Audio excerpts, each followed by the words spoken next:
Bonsoir. Alors, si le livre en papier a été, jusqu'à l'apparition des ordinateurs, le seul instrument de connaissance de l'écrit, il est aujourd'hui très concurrencé, à la fois par les liseuses, mais finalement les liseuses, c'est le contenu des livres qu'on peut acheter en papier, mais surtout par toutes les formes de diffusion des contenus, agrémentés d'images, de vidéos, de musique, qui détournent et qui captent l'attention. Au point qu'on peut se demander aujourd'hui si le livre sous la forme papier est menacé. Alors, ce sujet d'importance s'est imposé avec évidence pour le Café Citoyen, du fait notamment de l'ouverture toute récente de la librairie Matulu, dont les deux libraires sont ici au milieu de la salle, Maëva et Lucie. Bravo.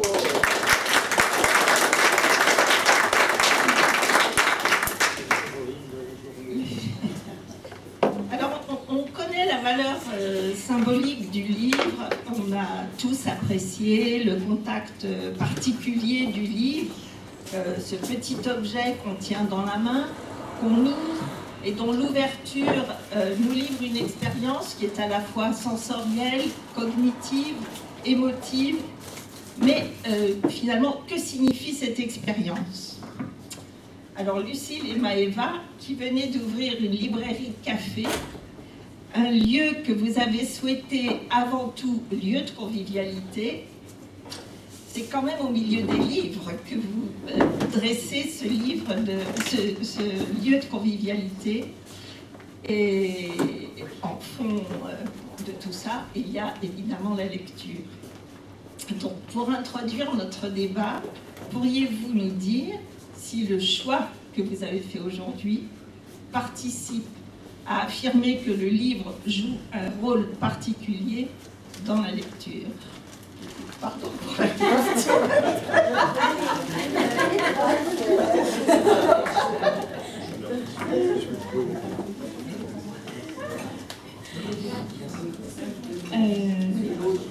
Je vais essayer de me débrouiller avec ça.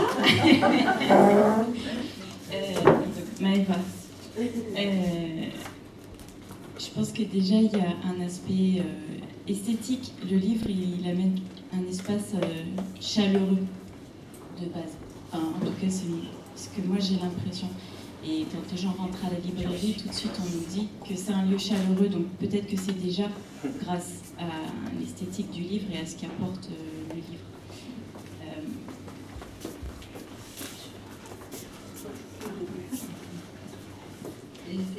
C'est un objet physique qu'on manipule dans plein de situations, dans plein de domaines, chacun différemment, à des moments différents de notre vie aussi, on le fait plus ou moins.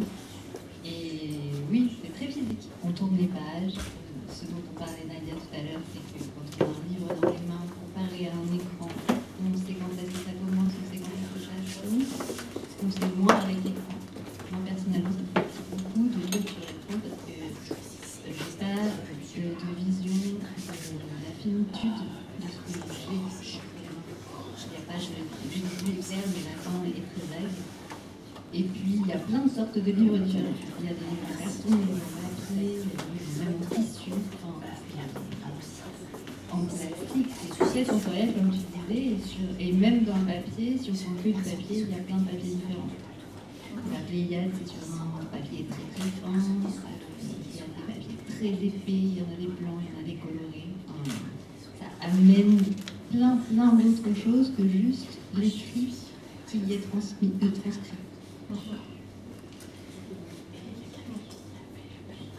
Alors, si vous avez des questions, vous tendez votre main et votre étiquette. Oh, le grand fond, vous connaissez. Non, je voulais juste rajouter l'odeur. Ah, oui. Voilà, c'est tout. L'aspect positif. Ah oui! Ah oui! Ah non, c'est pas la poussière.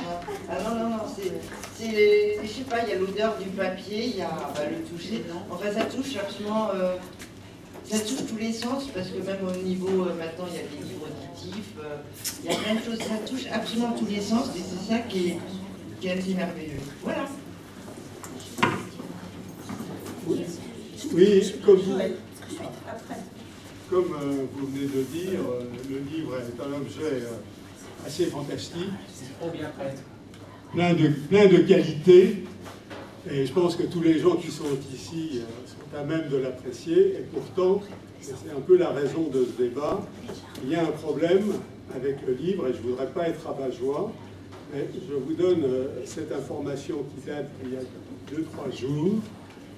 La librairie Le Furet du Nord, une grande institution qui avait racheté 2 sites, autre grande institution de la librairie à Lyon, viennent de se mettre en redressement judiciaire.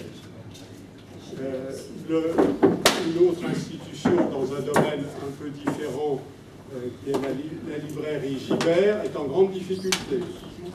Donc, la question qu'on se pose aujourd'hui, c'est de savoir pourquoi, malgré l'attrait pour tout le monde, enfin en tout cas tous les gens qui sont ici, et bien d'autres, du livre est énorme, pourquoi y a-t-il ce problème dans sa diffusion au travers des librairies? Parce qu'en même temps, on constate que des livres, on continue à en produire. Les éditeurs produisent, ils en passent au pilon bien plus qu'ils n'en vendent, mais ils produisent des livres. Quand un homme politique veut se faire remarquer pour un événement quelconque, une présidentielle par exemple, ça y est, on fait un livre, monsieur fait un livre.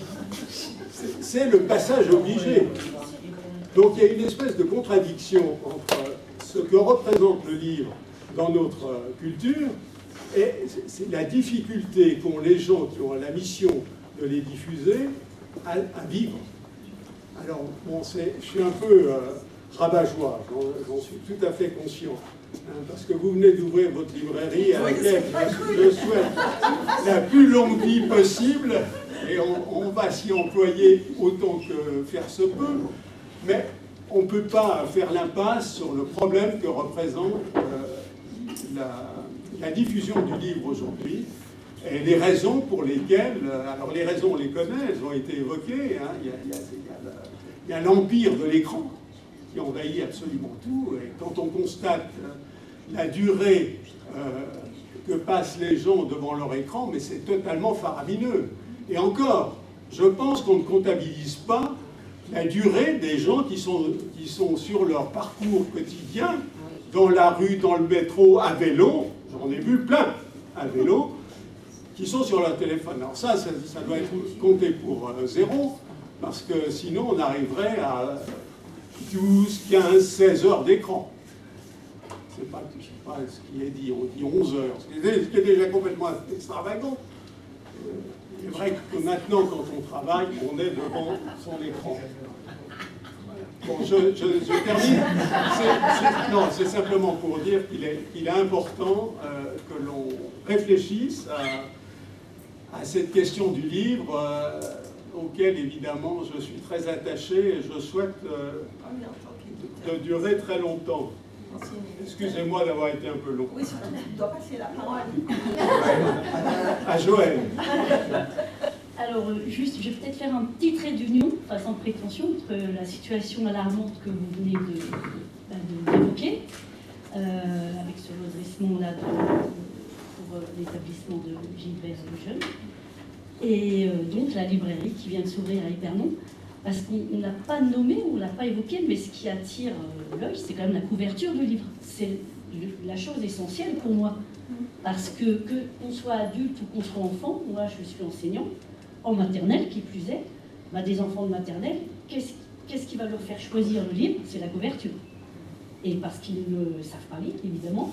Et moi, chaque jour dans ma classe, en début d'après-midi, c'est lecture libre. Donc je leur mets à disposition des livres sur leur table. Et voilà, ils s'en approprient. Et puis je leur demande un petit peu l'histoire qu'ils vont s'inventer. Ensuite, on voit si ça correspond ou pas. Et donc la couverture, pour moi, est un élément essentiel. Alors effectivement, c'est l'image, comme on va retrouver l'image sur le téléphone, mais c'est une image qui est fixe et qu'on retrouve d'emblée. Donc c'est vrai, quand on va dans, que ce soit à la bibliothèque, la Pergola, quand on va dans une librairie, moi ce qui m'intéresse beaucoup, enfin ce qui va m'attirer, c'est ces couvertures de livres tellement différentes, tellement... et ça nous donne une... comment dire voilà, une direction.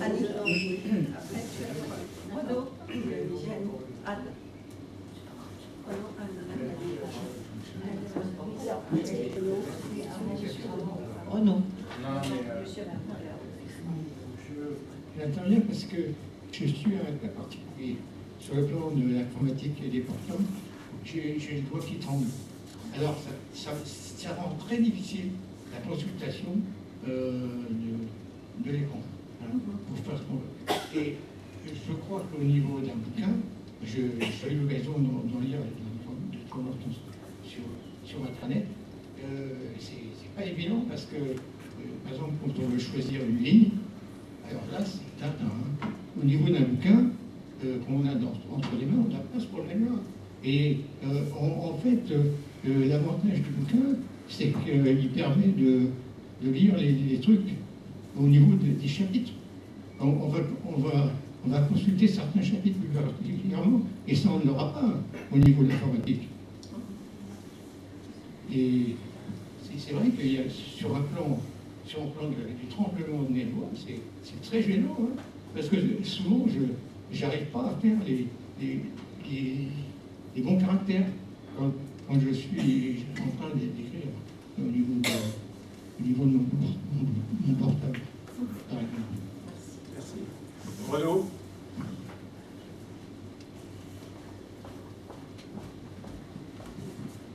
Il y a quelque chose qui n'a pas été mentionné, mais qui est assez miraculeux avec le livre, c'est qu'on peut le passer à quelqu'un. Et c'est un facteur de lien qui est absolument incroyable. Je pense que vous avez tous prêté ou emprunté des livres. Je pense que vous avez tous pas récupéré des livres ou des fois pas rendu de livres. Moi, ça m'est arrivé. Ce qui fait que quand j'aime beaucoup un livre, je m'achète plusieurs exemplaires parce que j'aime bien les prêter. Et quand on a lu un livre qui nous plaît, on a envie de l'offrir aux gens qu'on aime, qu'on pense qu'ils vont être intéressés. Donc ça, avec les écrans, bah oui, on peut mettre un lien, mais ça n'a rien à voir. Savoir qu'on a dans les mains un objet qui a été déjà lu par d'autres personnes, je pense que c'est important. Donc ça, c'est quelque chose qu'il ne faudrait pas qu'on perde. Je ne sais pas si ça existe toujours, mais il y a, je sais pas, au moins 20 ans, il y avait une association qui abandonnait des livres dans les lieux publics. Je ne sais pas comment elle s'appelle, je ne me rappelle plus. Oui, c'est pas pareil. C'était, voilà, n'importe où, dans une salle de cinéma, parce que c'était un livre qui leur plaisait, et pour laisser une possibilité d'une rencontre. Et je trouvais ça assez beau comme positionnement. Je suis quand même inquiet, comme l'a dit Jean-Michel, hein, vous avez peut-être entendu, je crois que c'est le magazine Je Bouquine qui ferme. Je pense qu'on a tous eu des enfants qui ont lu ça, donc c'est aussi un signe assez inquiétant. Alors qu'on a la chance d'avoir en France le prix unique du livre, qui a fait que par rapport à d'autres pays, les librairies sont des lieux qui sont encore très vivants, et j'espère pour longtemps, mais je crois qu'il faut qu'on s'en empare collectivement. Voilà. Anne. Bonjour. Donc pour s'en emparer collectivement, il faut donner envie aux gens de lire. Donc moi j'ai la chance d'être enseignante en CP. Et donc je lis beaucoup de livres, ils lisent beaucoup de livres, et le challenge en fin d'année, c'est que mes élèves préparent un livre à plusieurs, ils vont le lire en maternelle. Donc là, je suis dans cette période-là. Et quand ils arrivent à l'année d'après dans ma classe, ils disent « Ah oui, c'est ce qu'on a fait, on était venus ». Et donc, moi, je leur lis beaucoup de livres, on va à la bibliothèque.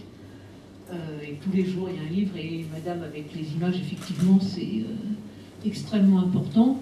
Et il y a quelques mois, j'ai rencontré une de mes anciennes élèves en faisant des courses, qui devait être en 3e ou 4e, je sais plus. Elle me dit, moi je me souviens d'une chose, il y a une chose qui m'a donné envie de lire. Moi j'avais tous des livres, voilà. J'espère avoir donné envie de lire à plein d'enfants.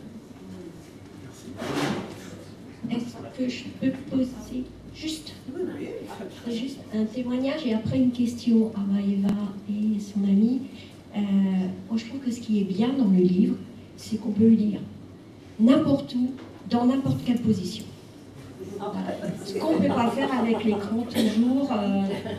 Et donc ça, je trouve que c'est un privilège. Et justement, vous avez créé un lieu.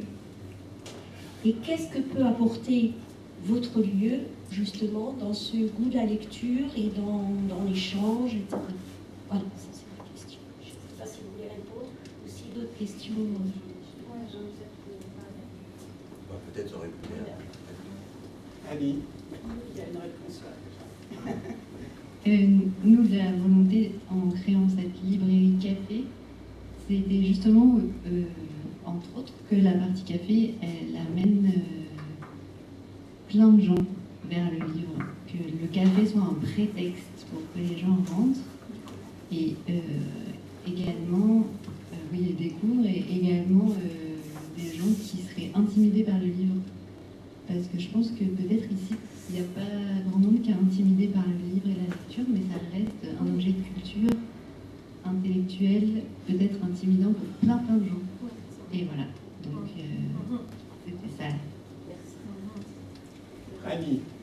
Moi, dans le cadre de la belle association Lire et faire lire, Lire et faire lire aux enfants, qui existe depuis longtemps, j'interviens en crèche. Et donc là, effectivement, la question de l'écran ne se pose pas, et j'arrive avec mon panier de livres, et je suis chaque semaine étonnée du plaisir et du plaisir partagé qu'ont les enfants, même les enfants qui ne se déplacent pas, qui sont sur les tapis, et à qui je vais lire une histoire, l'importance des illustrations, voilà.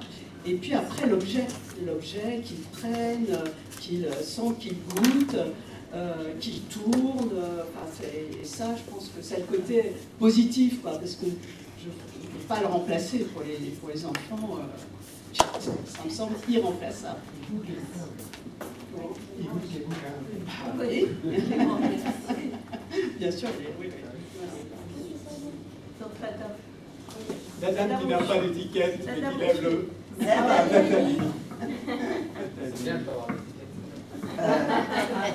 Donc bonjour, oui, moi c'est Nathalie. Et j'étais enseignante, je ne me suis plus. Et pour moi, il y a aussi une question de changement de paradigme de la société dans laquelle on vit. Je parle pas assez. C'est-à-dire qu'au niveau des enfants et au niveau des gens, pour s'approprier le livre, c'est aussi construire une relation au temps, une relation à soi. C'est prendre le temps de s'approprier le livre, prendre le temps de s'approprier le temps, prendre le temps de construire quelque chose de la pensée. Alors qu'on est dans une société où, au travers des écrans et des histoires qui circulent à la télé, l'histoire vient nous happer directement et en fait on n'a pas besoin de construire, on est distrait, on est vite emmené en fait dans une histoire. Et du coup, moi pour le livre, je pense que c'est aussi quelque chose d'un choix de société, c'est-à-dire choisir de réinvestir le temps, de repasser du temps, comme vous faites au niveau du café citoyen, dans la relation, de construire la relation, de construire du lien, de construire du lien à l'objet livre aussi, d'observer le texte, mais aussi d'observer les images, et puis d'observer la texture de la matière du livre. Parfois, juste le grain des feuilles nous attire aussi. Et c'est vrai que pour ce qui est de la librairie, moi j'étais aussi enseignante en maternelle, et c'est vrai que l'illustration, ça parle, mais souvent aussi l'auteur du livre choisit son illustrateur qui, quelque part, correspond avec, vibre dans la même... Alors, quand c'est pas d'éditeur, en tout cas, pour ce type de livre de littérature de jeunesse, souvent, il y a quelque chose qui vibre entre l'image, le choix de l'image et le texte. Il y a une cohérence d'ensemble. Merci, Nathalie. Vous êtes très nombreux à demander la parole. Je vous demande d'être assez concis autant que possible. Alors la parole maintenant c'est à Jean-Michel. C'est pas facile. Ça c'est un peu. Et tu peux nous dissuer après, comme ça on n'envoie déjà le micro. Et après c'est ça. Maëva. passe à Maëva. Alors moi, je ne sais pas quel sera l'avenir du livre, comme vous tous, évidemment. Simplement, je voulais faire quelques petites remarques. D'abord il semble qu'il n'y a jamais eu autant de livres publiés qu'aujourd'hui. Il faut le souligner.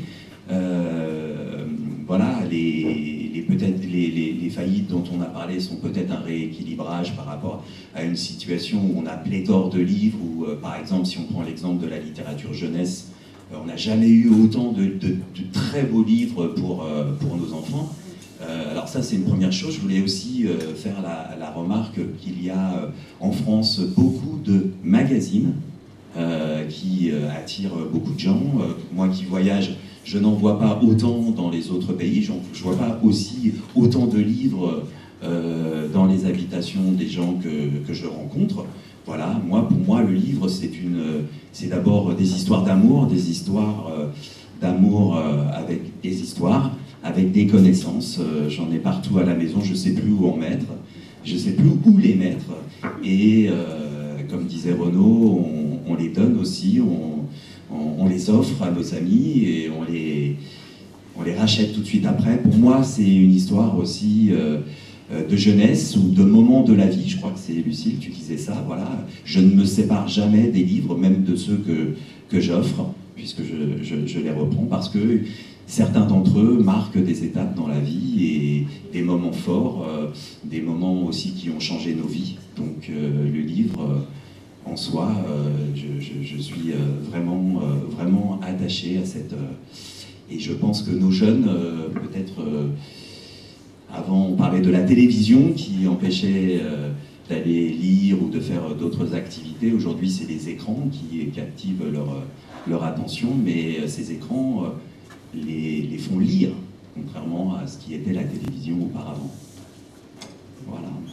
Merci Maëva. Ensuite Nicolas. Moi je voulais revenir sur le fait que tant que nos enfants ne sont pas près des écrans, on constate bien que le livre est une vraie attraction pour eux et qu'en laissant traîner les bouquins à la maison un peu partout, en fait naturellement, en tout cas mon fils il va vers le livre, donc c'est bien que c'est après que ça se passe. Et je voulais aussi parler du lien qu'on crée, parce que souvent on a l'impression que la lecture en tant que telle est un moment de solitude. On a parlé là du fait de transmettre ensuite les histoires aux autres quand on aime, etc.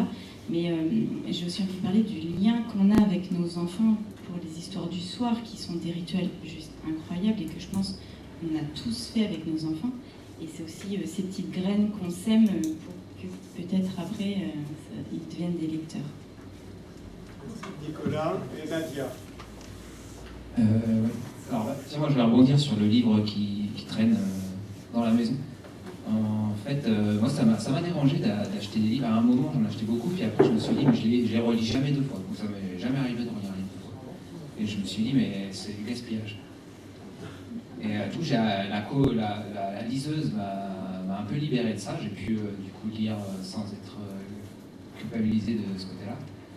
Mais j'en ai acheté quand même. Et il y a un autre souci qui s'est posé, c'est le stockage des livres. On n'a pas forcément la place ni même l'envie d'avoir une grande bibliothèque chez soi. Et c'est vrai qu'il y a il s'est posé vraiment la question de qu'est-ce qu'on va faire de tout ça, quoi. Et ça, c'est dans mon rapport au livre, qui est vraiment personnel, je pense qu'il n'est pas partagé par tous. Donc voilà, je voulais faire ce témoignage-là. Et j'ai découvert la bibliothèque, du coup, à 35 ans, c'est un peu tard, mais ça m'a vraiment sauvé, je trouve. J'ai redécouvert le livre grâce à ça. C'était juste un témoignage pour donner envie, et puis après, quand on donne envie, il se passe quelque chose.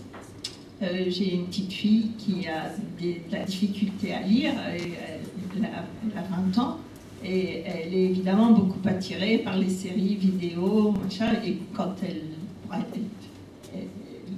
vit seule maintenant, donc elle a beaucoup de moments où elle se retrouve elle-même. Et quand on est allé chez Matulu, elle est allée là à la petite bibliothèque qui est sur la gauche quand on entre, et elle a choisi un livre dont je ne saurais pas dire le titre, mais qui était pour son âge et de son intérêt. Et elle a découvert que ça pouvait être fantastique d'avoir un livre qui vous tient, et que c'était vraiment beaucoup plus riche que les vidéos un peu vides de sens finalement. Et bah, ben, on a commandé le tome 4, quoi.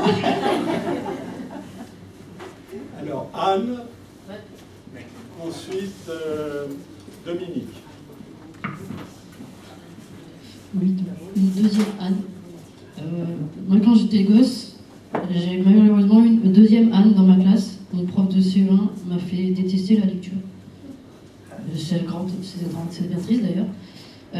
Mais j'ai su quand même lire un petit peu, grâce à ma grand-mère qui avait les Agatha Christie. Elle en avait d'autres, Roy Troya.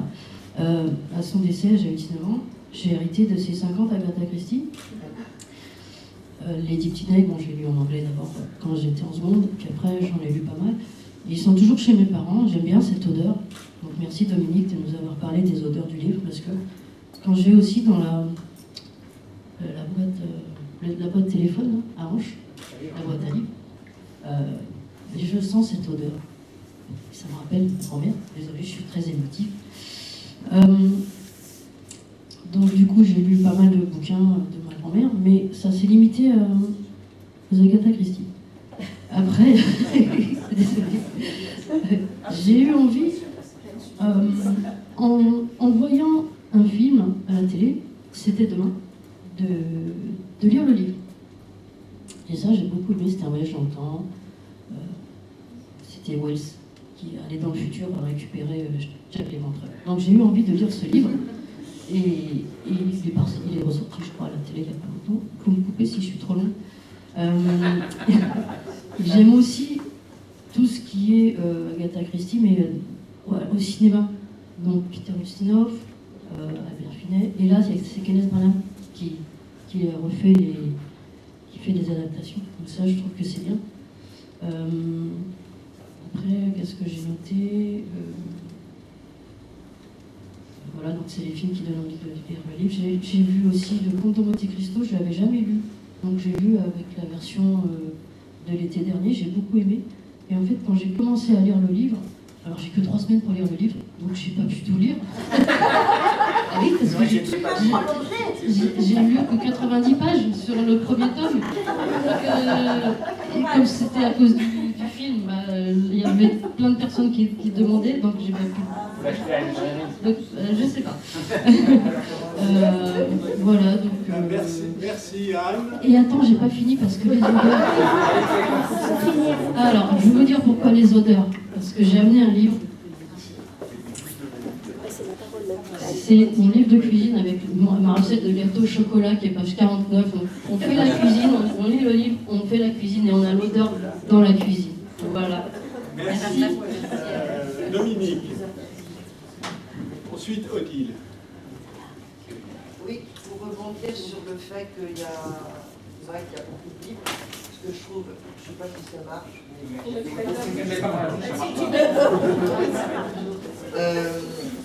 moi ce que je pense aussi, c'est que j'ai par exemple un petit cousin qui a interviewé sa grand-mère, là, qui est en train de partir, mais à 96 ans, donc c'est plein de souvenirs qu'il a édité. Je ne sais pas si c'est à titre d'auteur, maintenant c'est hyper facile en fait d'éditer un livre soi-même, et je trouve que c'est assez fantastique, ce qui n'était pas le cas avant, je pense, plus cher et plus compliqué.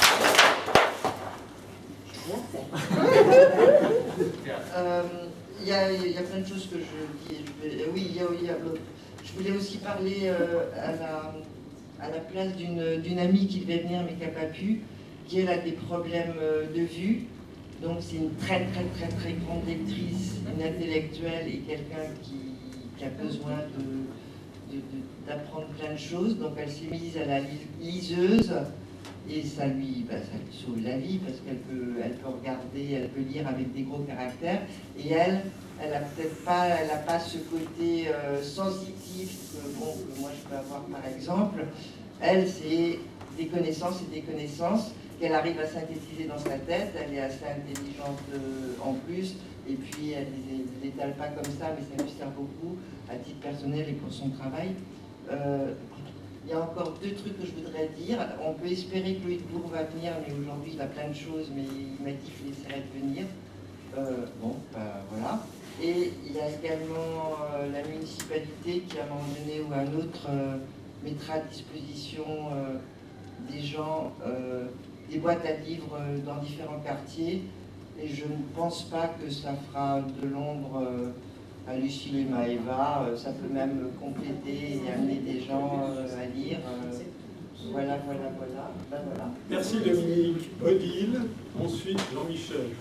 Oui, alors moi je voudrais revenir sur le fait que le livre, c'est un objet qu'on tient dans les mains, et le fait de le tenir dans les mains, c'est près du cœur.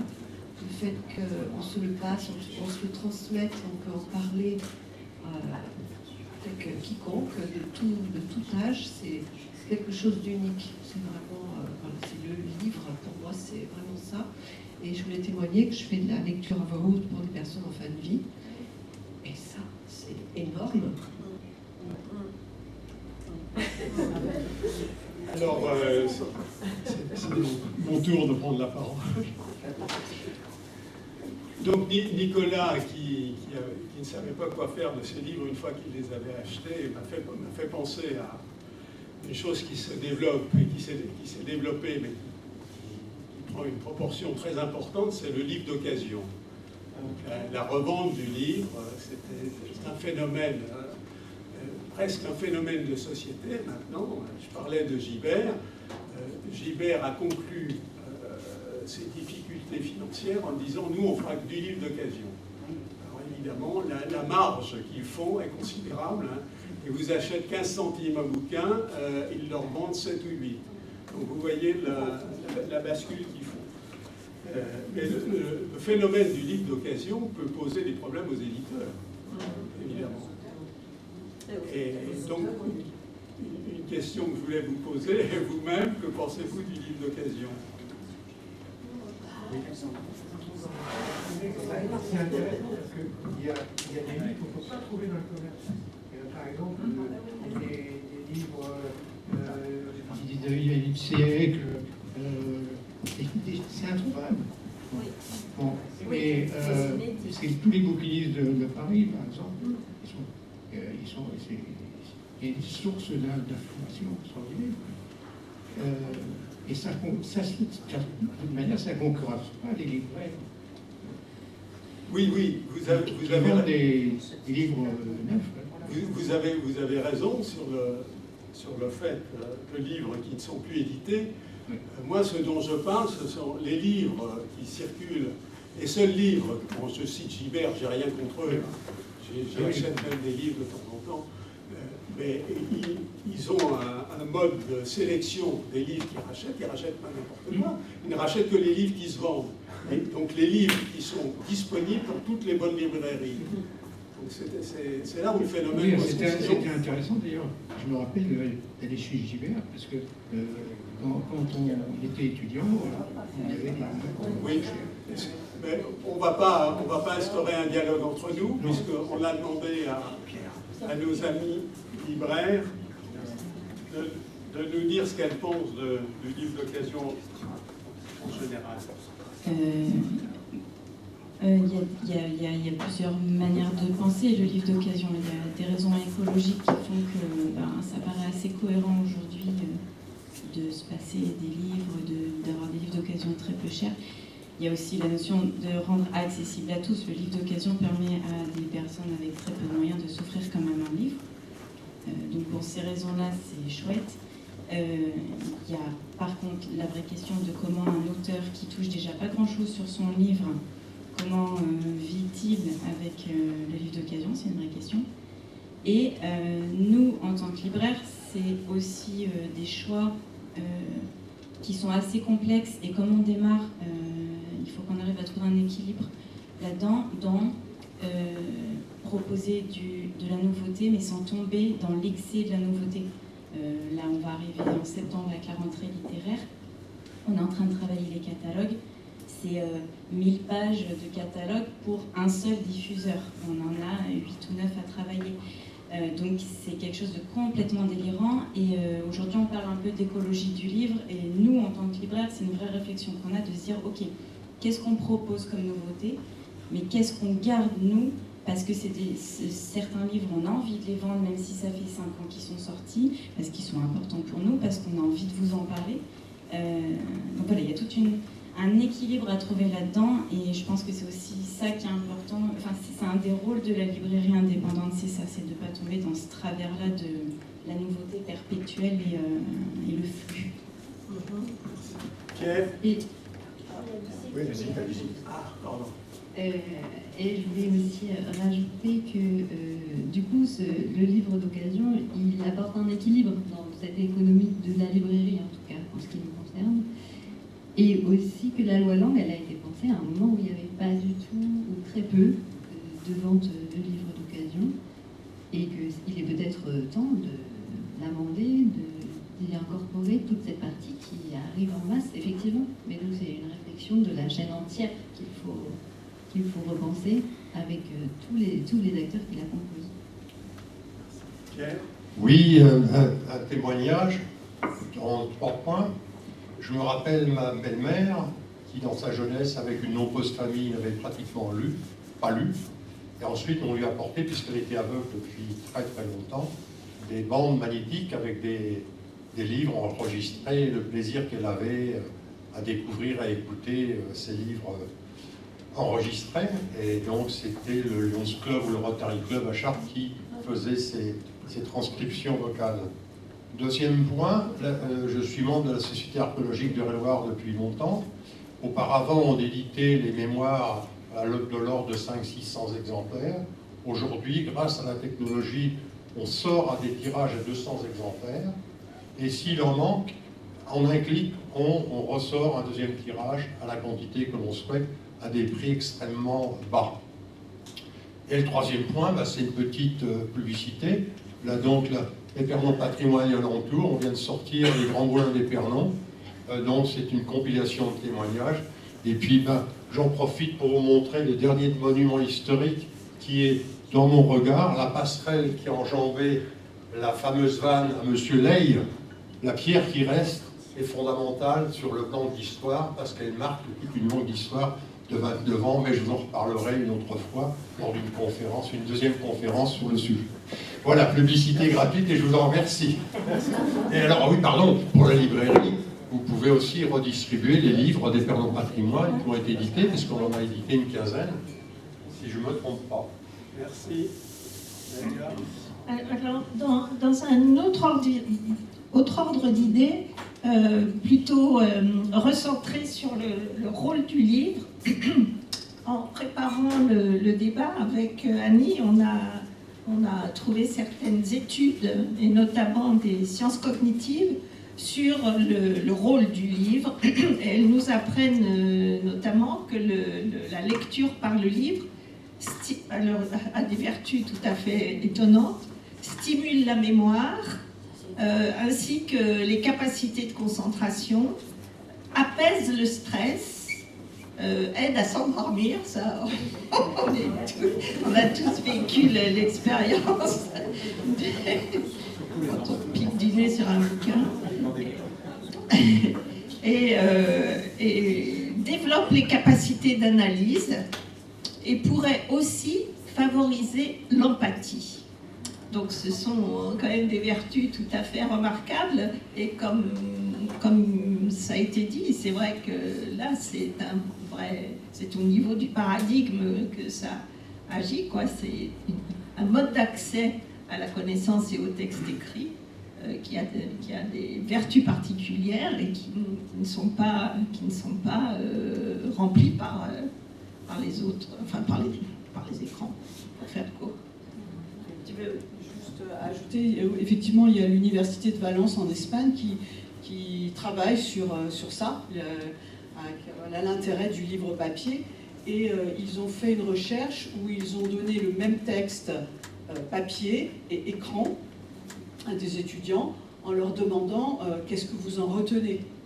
Et donc, papier, il y avait ils en retenaient globalement le contenu. Écran, c'était plus des détails. Ouais, c'est quand même pas pareil. Renaud? Oui, j'aimerais bien aborder 2 points. Déjà l'objet, revenir sur l'objet. On a entendu des choses intéressantes sur l'objet, le livre, mais en fait c'est des multiples objets différents. On a vu des éléments uniques. Quand quelqu'un fait faire un livre, il y a des gens qui sont spécialisés pour écrire, pour aider, parce qu'il faut un auteur pour faire un livre, et on n'est pas tous capables d'écrire un livre. Il y a d'autres livres qui sont soi-disant très fameux, je pense à la Pléiade, moi j'ai horreur de ces livres, voilà, qui coûtent une fortune et qui sont insupportables à lire. Voilà, ça c'est mon point de vue personnel. Je ne sais pas si c'est toujours le cas, j'ai lu, avait installé un système pour venir imprimer l'exemplaire. Ils ont une telle quantité de livres. Et dans Paris, il y a quelques années, ils avaient mis, les gens pouvaient venir et en 10 minutes, il y avait l'exemplaire qu'ils voulaient qui était imprimé. Je voulais soulever quelque chose qui, moi, me pose quand même question, c'est l'intervention de l'IA dans la création des livres. Parce qu'on voit que dans les milieux créatifs, c'est quand même quelque chose qui est en train d'apparaître à vitesse grand V, qui pose plein de questions. Et j'aimerais bien avoir l'avis des gens. Moi, j'en ai peut-être un peu peur, je ne sais pas si c'est raisonnable ou pas, mais est-ce qu'on va tuer les auteurs avec l'IA? Qui veut répondre? Alors, il y a l'encyclopédie du pape qui vient de sortir là-dessus. Je dis l'encyclopédie du papal qui vient de sortir sur l'IA, justement.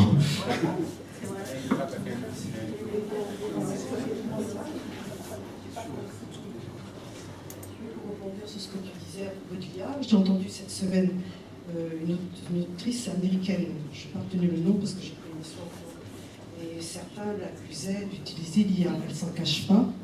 Elle dit oui, je l'utilise, mais par contre, elle ne l'utilise pas pour écrire le livre, mais pour aller rechercher des documents sur ces personnages qui sont dans un contexte historique ou d'un métier. Elle se sert de l'IA pour aller approfondir la question qui touche le personnage principal, et ensuite, elle écrit, c'est ce qu'elle dit, et ensuite, elle écrit son histoire pour avoir des vérités bien fondées sur la psychologie du métier, la psychologie d'une région, des détails. Elle ne s'en cache pas. Philippe? Oui, non, je ne voudrais pas clore le débat sur l'IA, mais je pensais, alors je suis arrivé en retard, excusez-moi, je pensais plutôt à un aspect plus éditeur. Je n'ai pas, moi, la vision du nombre d'éditeurs qu'il peut y avoir en France, c'est peut-être vous qui pouvez l'avoir, mais je pensais à la concentration, dont on entend parler entre des mains de Magna, et je veux, voilà, pour ne pas citer Bolloré, et sur les conséquences que ça peut avoir pour toute la diffusion des livres et l'envie de lire. Anne?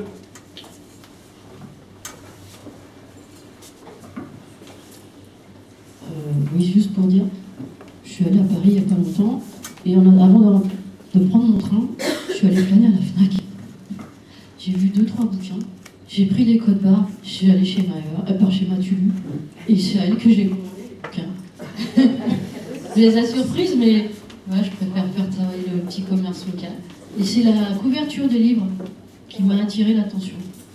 Voilà. Donc c'est les naufrages du Wagner, et puis un autre c'est sur de la nourriture, sur des recettes de cuisine. Je sais pas, tu les as notés et peut-être que ça te ressortira plus tard. Merci. Oui, concernant la remarque de Philippe sur la concentration du livre entre les mains de quelques groupes avec des arrière-pensées, on peut constater quand même que la réaction à la fois des auteurs, des éditeurs, est tout à fait remarquable. On se trouve aujourd'hui pour la première fois depuis longtemps devant un regroupement des intellectuels français pour faire front à une situation tout à fait incroyable. Disons, on peut espérer Mais il faut serrer les coudes. Quand on a commencé à parler de faire ce café citoyen sur le thème du livre et de la lecture, Bolloré n'avait pas encore viré le directeur de Grasset. Ça aurait pu nous inspirer, mais ça n'a pas été le cas. Maïva. Ouais, pour parler de Bolloré et de tout ce monde-là, c'est un sujet qui est super complexe parce que, par exemple, on suit une librairie qui est à Lille, qui s'appelle La Franchie, et qui est une librairie purement féministe. Donc on peut se dire que peut-être elle arrive à être un peu en dehors de ces gros groupes, et en fait, c'est 50% de son chiffre d'affaires qui achète, en fait. Donc, c'est super complexe d'en sortir. Et de, voilà. On va bientôt avoir à la librairie un livre qui s'appelle Débordé Bolloré, si ça m'intéresse. Mais qui est une super réflexion transdisciplinaire sur justement le monopole, que ce soit Bolloré ou d'autres en fait, parce que le titre c'est Débordé Bolloré, mais ça, bien sûr il n'est pas le seul. Qui veut prendre la parole?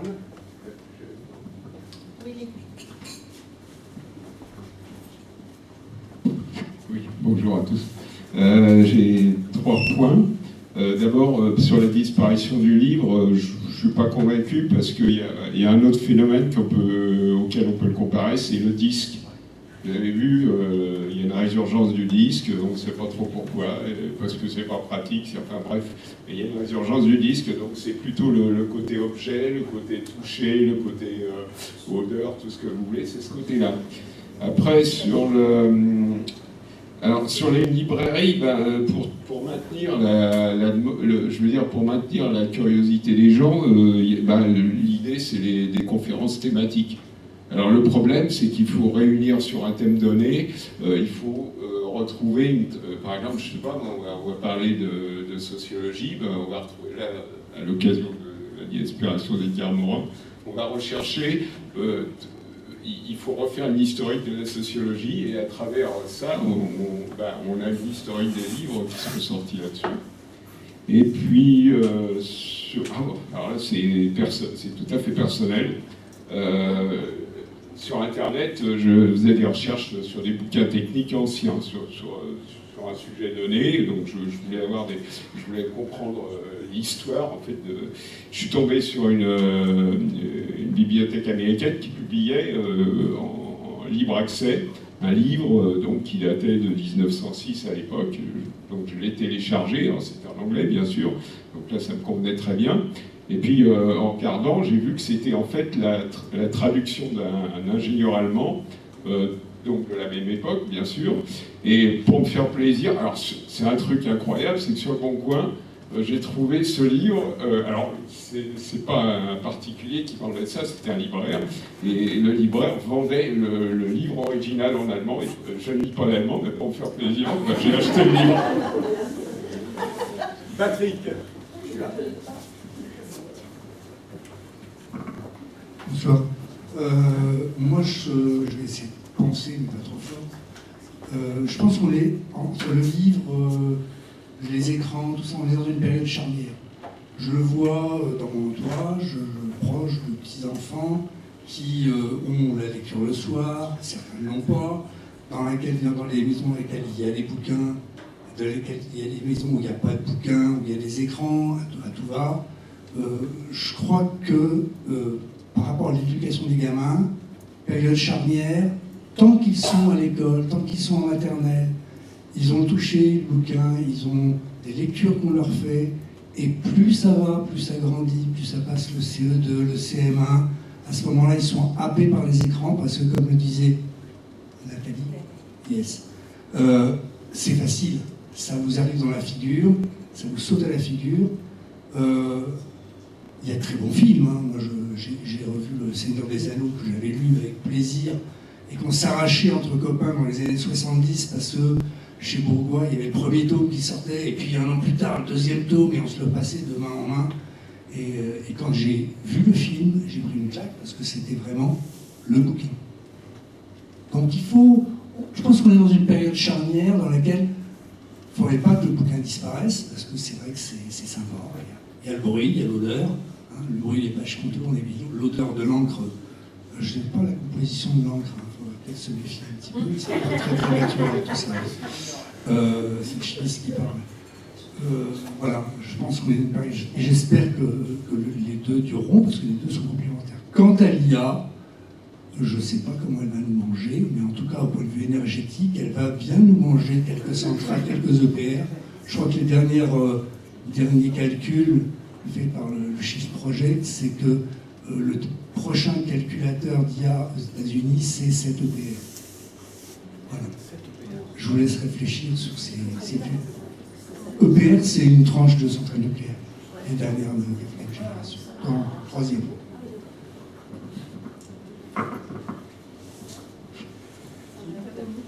Dominique. Alors, je suis une enquiquineuse, moi. Je sais que Loïc, notre mère, est un peu timide, et moi, j'avais envie de lui demander, à lui, le grand amoureux des livres et ancien libraire, s'il pouvait nous donner sa position, si ça ne tombait pas trop, sa position par rapport au livre. Tout simplement. Excuse-moi. Bonsoir à toutes et à tous. Oui, effectivement, je voulais être discret. C'est raté. En plus, je suis arrivé en retard, donc j'ai pas pu entendre le début des discussions et des échanges. J'ai juste entendu parler un petit peu d'IA. Effectivement, l'IA dans le livre, j'ai pas tant peur de l'IA sur la littérature. Le peu qui a été fait jusque-là, en fait, ça s'est vu et ça s'est ressenti tout de suite. Là où l'IA est surutilisée dans le livre et où ça détruit aussi tout un métier du livre, ce sont les graphistes, ceux qui font les couvertures. Donc, passez-moi l'expression, mais les couvertures faites par l'IA, elles sont dégueulasses. Voilà. C'est d'une laideur infinie. Oui, donc l'IA peut avoir aussi du mal sur le livre, pas forcément sur le texte, mais sur ce qu'il y a autour du livre. Sur l'objet en lui-même, sur la lecture, j'ai pas trop peur pour l'avenir du livre. Moi personnellement, j'ai toujours l'impression, et après peut-être que j'ai eu la chance par mon métier d'être rassuré par ce que je vivais, c'était de voir malgré tout beaucoup de jeunes rentrer dans les librairies, lire des livres, grâce à des gros succès. Ça peut être Harry Potter, qui sont lus et relus par les enfants, même les Seigneurs des Anneaux. Et en plus, ces enfants-là qui sont lecteurs, ils n'ont absolument pas peur par rapport à certains adultes d'aller sur des bouquins qui sont des petits pavés de 700, 800 pages, alors que des adultes vont venir et regarder dans un premier temps la couverture et ensuite discrètement regarder le nombre de pages avant de savoir s'ils se laissent tenter ou pas. Donc non, je suis quand même assez confiant sur l'avenir du livre. Alors effectivement, il y a aussi les liseuses qui peuvent faire baisser l'achat de livres, mais malgré tout, à ce moment-là, les gens lisent. Je ne vais pas aller critiquer ou trouver que c'est pas bien quelqu'un qui va lire sur une tablette. Moi, je ne lis absolument pas dessus, j'en suis incapable, et en plus, je trouve qu'on ne retient pas correctement quand on lit du numérique, mais au moins la personne va lire. Et même quand je prenais le métro, je préférais voir une personne sur une liseuse que sur le nez penché sur le téléphone à scroller, comme on dit en bon français, sur TikTok ou Instagram. Donc non, je suis assez confiant pour le livre. J'entendais parler aussi d'autres problèmes qu'on a sur la littérature et qui me semblent beaucoup plus importants. C'est par exemple des personnes comme Bolloré qui prennent une place trop importante et discréditent parfois des maisons d'édition qui sont très bien. Les éditions Fayard, avant de faire des choses beaucoup moins bonnes aujourd'hui, ils ont par exemple notamment un fonds de biographies qui sont pour moi des biographies fabuleuses. Et malgré à cause de Bolloré, justement, peut-être qu'il y a des gens qui n'ont pas sur ces bonnes biographies. Je vais prendre celle de Babelon sur Henri IV, par exemple, qui est fabuleuse, qui en impression la demande en plus. Les gens vont pas aller dessus parce qu'il y a la barrière Fayard, Hachette, Bolloré. Voilà. Et je trouve que ça, c'est dommage, et c'est en ça aussi que le fait qu'ils mettent la main sur un pan de la littérature, enfin, du marché littéraire, c'est très mauvais. Et en plus, effectivement, il y a le groupe Hachette, mais dans le groupe Hachette, il y a aussi des maisons d'édition qui sont malgré tout qualitatives, et il ne faudrait pas que les libraires, en tout cas, et que les professionnels du livre se mettent une barrière en disant non, je ne veux pas Hachette parce que, etc. Donc on pourrait même aller plus loin, on pourrait dire je ne veux pas Pléiade parce que Pléiade, le papier c'est OCB et le B de OCB c'est Bolloré. Voilà. Donc on pourrait vraiment aller encore beaucoup plus loin, et pourtant Pléiade ne passe pas par Hachette. Voilà. Et je vous laisse continuer s'il y a d'autres questions. Qui veut prendre la parole? Sébastien.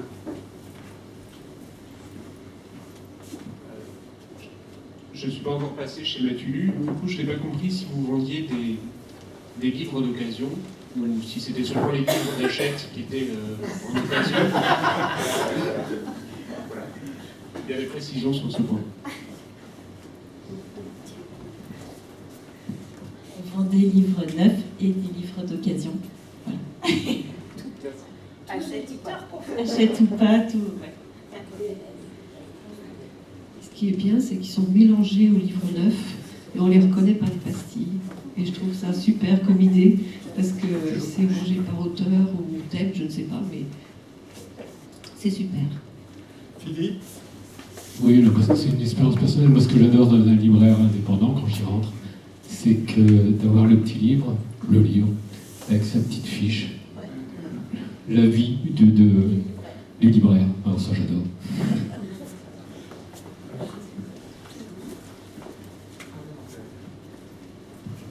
Oui, j'ai commencé à décrire un peu les aspects sombres de la librairie en France, mais je dois dire, je vais vous rapporter une expérience personnelle.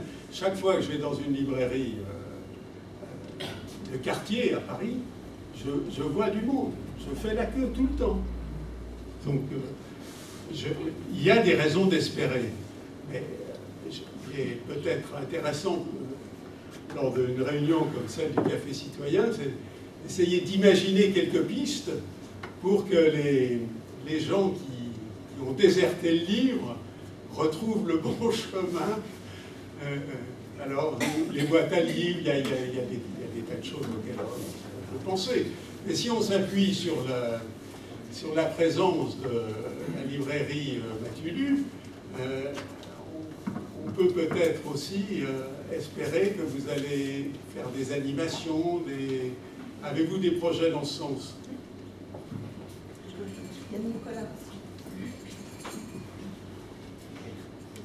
Oui, on a déjà lancé des projets parce qu'on a déjà proposé des ateliers au sein de la librairie, et on a une prochaine rencontre avec un auteur qui se trouve dans cette salle.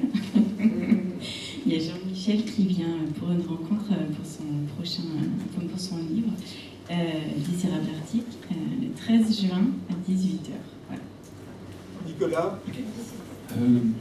Oui, alors moi, pour mon expérience personnelle, pour avoir beaucoup lu sur la liseuse et puis ensuite avoir découvert la bibliothèque, comme j'avais dit, j'ai pu allumer ma liseuse depuis que j'ai ma carte de bibliothèque. C'est vraiment pas du tout la même sensation. On n'est pas en arrière. Et ensuite, sur la concurrence entre les écrans et le livre, il y a un auteur que j'adore, c'est Alain Damasio, qui disait pour son dernier livre, qui s'appelait Les Furtifs, par exemple, il avait comme mot d'ordre aucune description. Il considère qu'il ne peut pas rivaliser, en fait, et du coup, il écrit des livres, il ne va pas essayer de rivaliser les écrans, quoi. Il va faire aucune description dans son bouquin, il sait très bien qu'il est perdant d'avance, quoi, avec tout ce qu'ils arrivent, tous les spéciaux qu'on avait à faire aujourd'hui à très bas coût.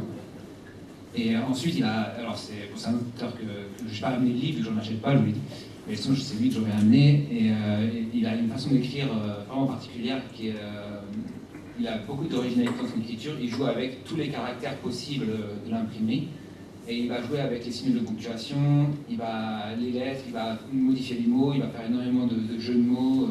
Et c'est quelque chose qu'on ne peut même pas avoir à l'oral en fait. Il faut vraiment le lire pour le comprendre. Et il a aussi une maison d'édition particulière qu'il a créée, je crois que ça s'appelle La Volte. Et ils ne vont pas faire pour ne pas avoir de livre de poche, enfin, le format du livre est très important, je crois qu'il est unique. Et voilà, en fait, une autre façon d'écrire, en fait, les auteurs peuvent aussi avoir une autre façon d'écrire plus originale pour aussi concurrencer l'IA, qui s'inspire, je crois, des choses existantes et qui ne pourra pas faire ce genre de livre. Voilà, les auteurs peuvent aussi évoluer. Voilà. Merci. Dominique. Encore moi.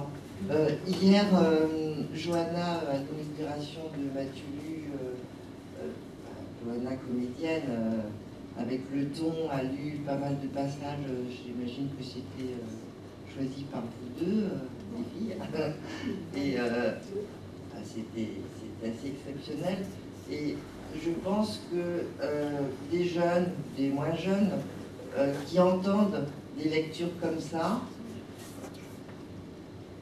peuvent arriver à découvrir et à aimer la lecture, parce qu'il y a le ton. Je me rappelle, en terminale, il était temps, ma fille, qui a pourtant fait des études littéraires, je ne trouvais pas l'intérêt des poèmes. Moi, je lui ai lu un poème à l'époque, c'était presque à moi, je pense. Je lui ai lu un poème avec le ton et la musique. Elle m'a dit « Ah oui, c'est ça, oui, c'est ça, oui ». Et je ne désespère pas que mademoiselle, ma fille, qui n'a que 27 ans aujourd'hui, un jour relise des livres.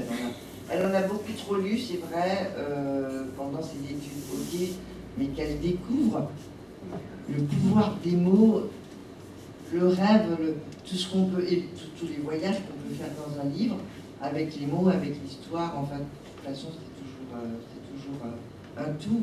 Et par exemple, si vous continuez toutes les deux à faire lire des gens comme ça fait totalement rêver, puis c'est amusant. Quand on lit quelquefois, c'est sûr qu'on peut rigoler tout seul, mais bon, de rigoler tous ensemble, parce que de rire, en fait, de sourire, parce que ça peut être très drôle, et c'est aussi la façon de le dire. Donc le théâtre aussi, enfin, il y a tout le reste qui joue, les lecteurs, les conteurs, les acteurs, etc. Merci. Olivier. Moi, je voulais faire un témoignage. Je ne sais pas si vous m'entendez. Moi, j'ai 59 ans, donc ce que je voulais dire, c'est que le livre, au départ, je n'étais pas du tout attiré. Au lycée, on nous parlait des classiques. Il n'y avait que les classiques. Donc, comment écœurer des lycéens? Alors, c'était les fourreries de Scapin, tout ce qui était Molière. Ce que j'aurais aimé, moi, c'est qu'on nous parle aussi que certaines pièces de théâtre ont pu être filmées, il y a eu des adaptations à la télévision. Moi, c'est les écrans qui m'ont amené à lire. C'est parce que je suis allé voir des films qui m'ont passionné, qui m'ont donné envie ensuite de lire. C'est Audiard qui m'a amené à Simonnin. Si je n'avais pas vu des films d'Audiard, je ne savais pas que Albert Simonnin existait.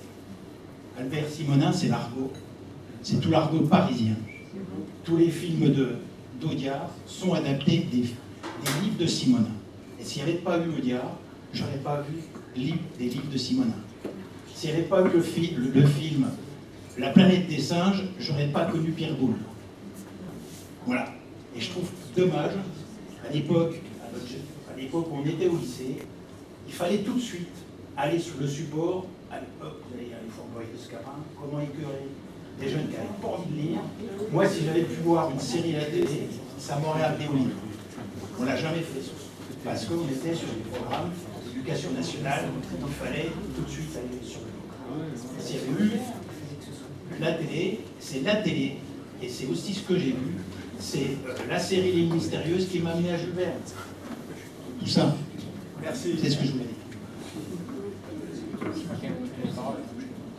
Oui, sur la synergie qu'il y a entre le livre et le cinéma, je crois que c'est intéressant à relever, parce qu'elle est très très forte. Beaucoup de livres, beaucoup de films sont des films faits après des livres, Et moi, je vais vous raconter une histoire personnelle à ce propos. Je suis grand amateur de livres, mais aussi grand amateur de cinéma. Et il y a un film qui m'avait passionné, qui était Le Grand Sommeil, avec Bogart. Humphrey Bogart. Humphrey Bogart. Et moi, j'ai vu le film une fois, je n'ai pas compris la fin. J'ai vu le film 2 fois, je n'ai pas compris la fin. La 3e fois, qu'est-ce que j'ai fait? Je suis allé lire le livre. Bon, ça ne m'a pas réussi, je n'ai pas...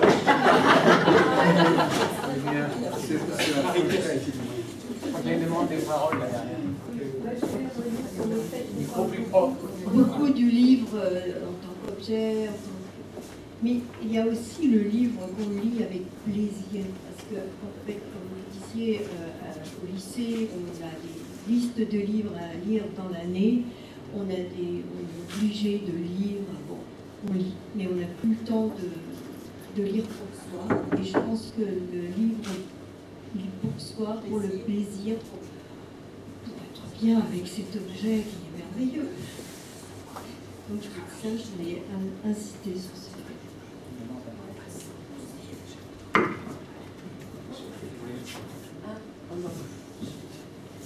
Moi, Ce que tu disais, c'est que pour moi, le livre, c'est prendre le temps. Et pour moi, il y a vraiment une histoire de s'approprier le temps. Donc dans une société qui va à toute vitesse, c'est un peu un choix de...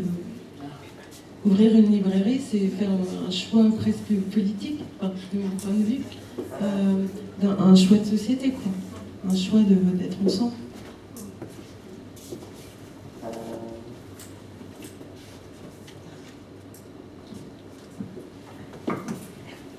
Alors, une petite anecdote, on parlait du lien avec les collégiens, les lycéens. Moi, je me suis mise à la lecture tardivement, vers 30 ans, parce qu'effectivement, au collège et au lycée, on ne m'a pas donné le goût à la lecture. Et du coup, voilà, et par mes parents, je n'avais pas du tout cette culture littéraire. Et par mes enfants, donc Madame Pinotto les a connus un petit peu, et ben quand il fallait qu'ils lisent les classiques, justement, Brûlure de Didon, l'Odyssée d'Homère, Robinson Crusoe, et ben je me suis remise dans ces histoires et j'ai redécouvert. Et franchement, et après, ça a été crescendo. Moi-même, j'ai lu après plein d'autres ouvrages. Et le lien avec le cinéma, pour rebondir aussi là-dessus, j'ai lu par exemple Passion. C'est le film qui décrit l'histoire de Grand Corps Malade, le fameux chanteur. J'ai lu le bouquin sur une certaine durée. Je me suis vraiment imprégnée de ses sensations, de son 1 an d'hospitalisation, la rééducation avec la kiné. Et quand j'ai vu le film après, heureusement que j'avais lu le livre avant pour imaginer tous les détails, son ressenti, parce que le film, ça va très vite et on perd beaucoup de choses. Et pareil avec, par exemple, Sully, l'histoire de ce pilote commandant de ligne qui a réussi à sauver plein de passagers parce qu'il a fait amérir son avion. Enfin voilà, je vais dans plein d'horizons différents. J'ai aussi découvert les romans, enfin les livres d'aventure avec Mike Horn. Grâce à lui, je fais le tour de la planète. Il y a Sarah Marquis, c'est Mike Horn mais au féminin. Et grâce à elle, je vais en Australie. Enfin voilà, j'ai redécouvert la lecture à 30 ans et maintenant, je ne dis pas que je dévore les livres, mais c'est un réel plaisir. Et puis j'espère que voilà, d'autres personnes peut-être se retrouveront à travers ce témoignage. Merci. Odile. Oui, moi je voulais rebondir un petit peu aussi par rapport aux enfants, par rapport à cette lecture à voix haute qu'on peut faire à tous les âges, et ces étoiles dans les yeux qu'on a et ce partage, c'est incroyable quoi, ce qui se passe. Et cette notion de temps, le temps qu'on a l'impression de se réapproprier, parce qu'on court tout le temps, parce que l'IA ça va très vite. Parce qu'appuyer sur un bouton, c'est tac, ça nous emmène à des endroits où voilà, on peut vraiment même se noyer, alors que dans le livre, là, c'est un univers qui est absolument nécessaire. Voilà, c'est vital. Renaud. J'ai une question. Est-ce que ça existe un club de lecture sur Épernon ou dans le coin?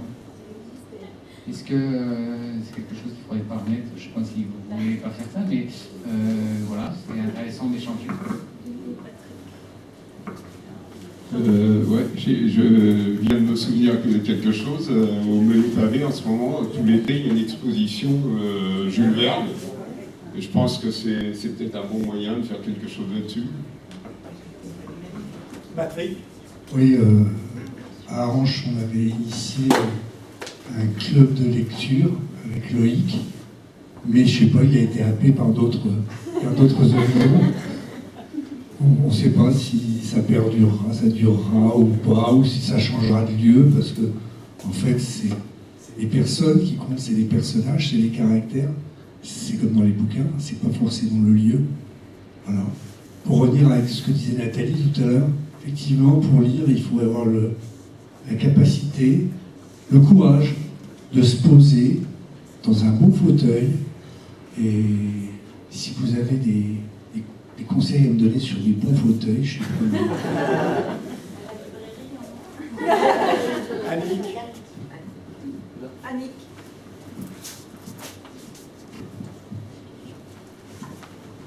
Donc moi, c'est juste un témoignage. J'ai animé un club de lecture pendant 30 ans. Je me suis arrêté il y a 6 ans à cause du Covid. On était un groupe d'amis, une quinzaine, et chacune, dans l'année, présentait un livre que tout le monde avait coopté, en fait. On choisissait une fois par an une bonne douzaine de livres. On ne disait pas que ça. Mais voilà, ça a duré 30 ans. Marie-Thérèse. Je voulais dire qu'il y avait à la bibliothèque, à la médiathèque, on avait constitué un groupe de lecture. On était à peu près une dizaine. Ça fonctionnait très bien. On parlait chacun du livre qu'on avait vu, qu'on avait apprécié, et on échangeait. Et il y avait un thème, nous en. Donc, mais le problème dans toutes ces choses-là, c'est que l'animatrice qui le faisait a eu des soucis quelconques et a été obligée d'arrêter, et qu'en fait, il faut quand même des personnes qui soient très compétentes pour mener le jeu. Elle nous avait proposé de continuer, mais on n'est pas senti capable. Quelqu'un de compétent. Et donc, voilà, mais ça a existé à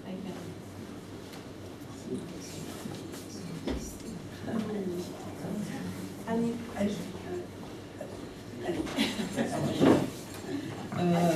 À Rézeux, il y a un cercle littéraire et il y a une personne d'Épernon qui vient. Donc voilà, c'est un partage des lectures de chacun.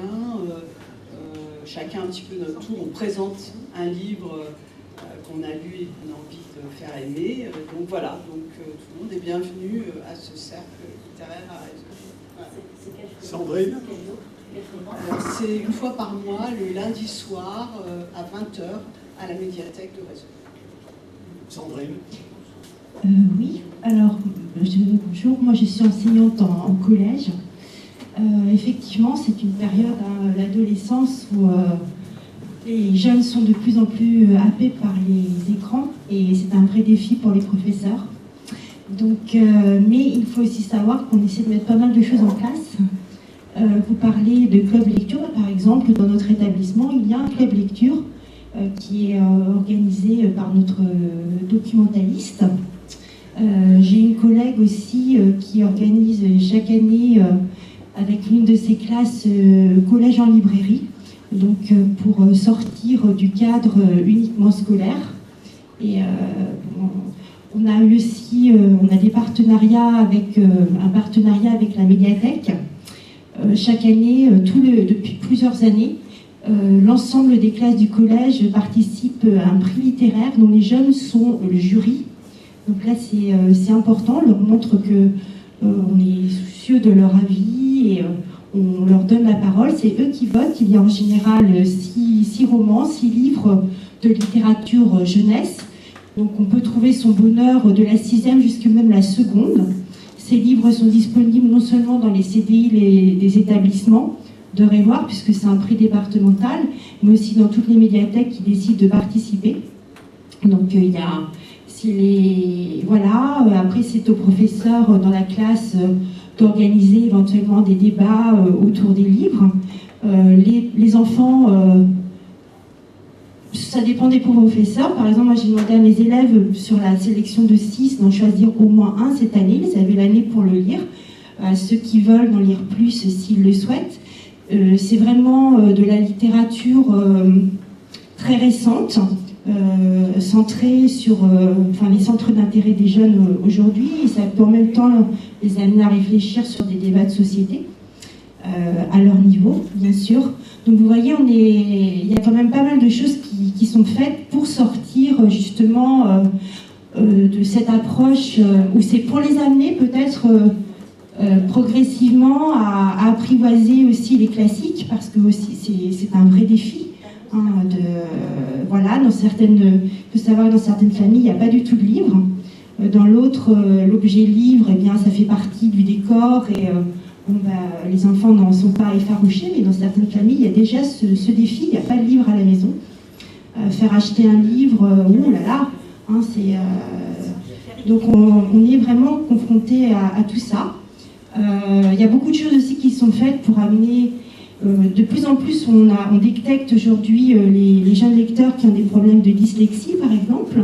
Et il faut savoir qu'il y a des adaptations, des éditions qui sont faites pour faciliter la lecture et surmonter ce handicap. On passe beaucoup par aussi proposer des audios pour soutenir la lecture.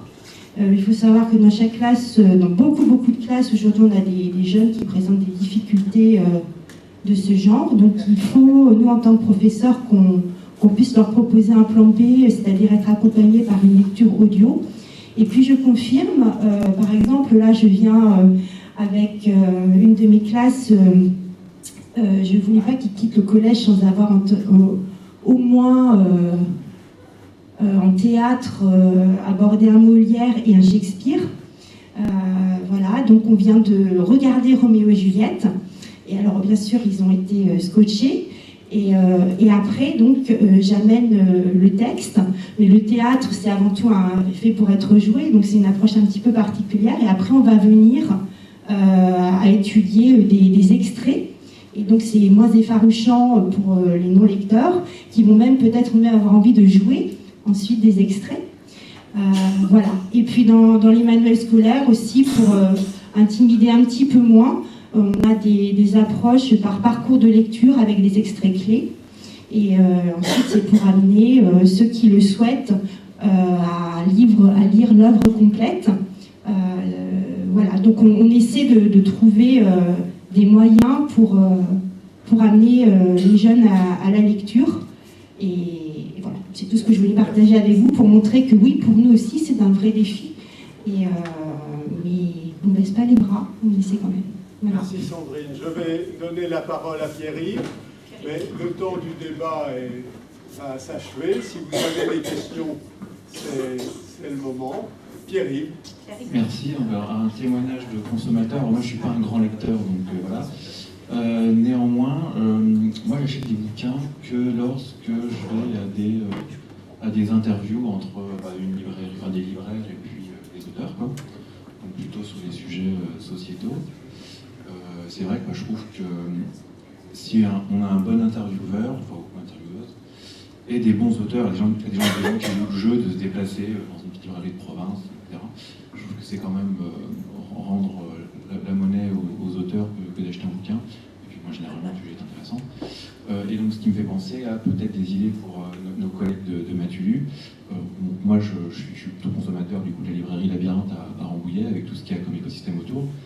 Et du coup, à ma connaissance, parce que je ne connais pas tout, mais il y a 2 assos qui gravitent autour de la librairie Labyrinthe. Donc, il y en a une qui s'appelle Les Rencontres Citoyennes, donc moi je suis là-dedans, donc sur des auteurs sociétaux. Voilà, et dans l'éducation, etc., sociale. Et à côté, il y a une asso peut-être plus prosaïque, parce que là, je la comprends. En fait, elle aide donc les propriétaires de la librairie à accueillir aussi les auteurs, parce qu'en fait, les logistiques, quand on fait venir quelqu'un, ça a un coût. Donc finalement, un ou l'autre, tout le monde, c'est un peu compliqué la vie. Donc il faut payer le train, etc. Donc, mais pour ne pas payer de nuit l'hôtel, c'est quelqu'un qui est hébergé chez un adhérent de l'association qui aide la librairie. Voilà. Si c'est peut-être des idées qui peuvent vous servir, en tout cas, il y a autour d'une même librairie, il y a déjà 2 assos différentes à Rambouillet. Et voilà, ça va aider à la diffusion du livre en tout cas. Merci. Et de la connaissance. Anne.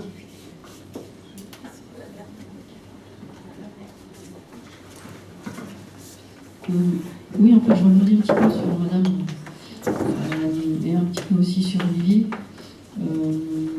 Quand j'étais petite, on avait Pierre et le loup, le vinyle et le livre. Après, quand on appelle un prof d'anglais en seconde, il nous faisait des textes à trous de chansons. Donc Tommy the Who, je me rappelle très très bien. En même temps, je lisais Agatha Christie en anglais. Du coup, la musique, parce que je fais de la guitare, et j'ai eu envie d'acheter des partitions de Cabrel, de Goldman.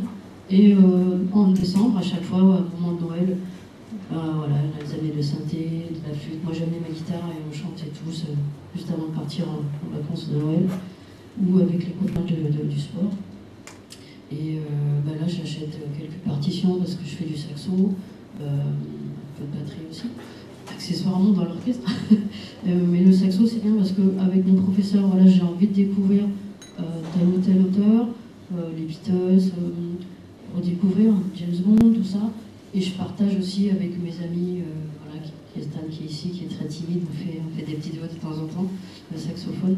Et je pense que les partitions, c'est peut-être aussi quelque chose que Mathieu pourra peut-être présenter, parce que c'est un support, c'est un livre comme un autre. Et peut-être qu'il y aura un partenariat avec l'école de musique, je l'espère. Voilà, je pense que voilà, c'est pas mal. Merci Anne. Notre débat est terminé. Je vous remercie de votre participation. Je voudrais vous signaler qu'il avait été demandé aux gens qui le souhaitaient d'apporter le livre qu'ils souhaitaient transmettre à l'Assemblée. Donc ils sont disposés sur la table qui est derrière vous. Donc, en partant, vous pouvez peut-être jeter un coup d'œil. Merci beaucoup. Et bon, un coup, on est aussi. Alors, il y a une petite information. On peut voir aussi. Petite information à donner, c'est le prochain rendez-vous. Le prochain rendez-vous, c'est un pique-nique partagé avec l'association Accueil et Dialogue, un pique-nique annuel. Ça se passe au Musée des Meules. Les pavés, voilà. Vous êtes invités à venir avec votre manger. C'est le 14 juin, donc c'est très prochain. N'oubliez pas d'apporter vos couverts, les assiettes et alors, en partant, il y a un petit chapeau qui attend votre générosité pour nos débats. Voilà, merci à vous.